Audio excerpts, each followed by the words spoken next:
Welcome to our channel. Today we how to subscribe with Stripe billing for subscription revenue, detailed guide step by step clearly.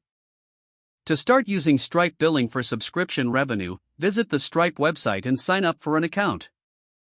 Once your account is set up, log in to your Stripe dashboard. Navigate to the billing section on the left sidebar. Click on Products to create a new subscription product. Select Add Product to input the product details.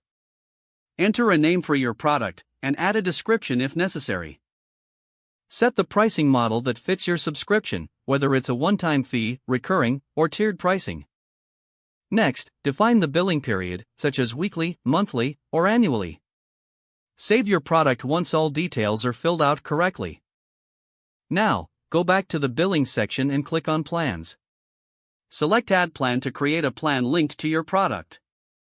Choose the product you just created from the drop-down menu. Set your plan's amount in currency to match your pricing structure. Confirm the billing interval for this plan, ensuring it aligns with your business model. After detailing your plan, save and publish it.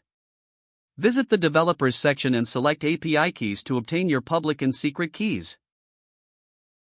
Use these keys in your website's backend to integrate Stripe. Create a checkout session using the Stripe API. Specify the plan ID to ensure customers are signing up for the correct subscription. Redirect users to the checkout session afterward. Once they complete the checkout process, you'll receive a confirmation in your Stripe dashboard. Monitor your customers and their subscription statuses directly from the dashboard.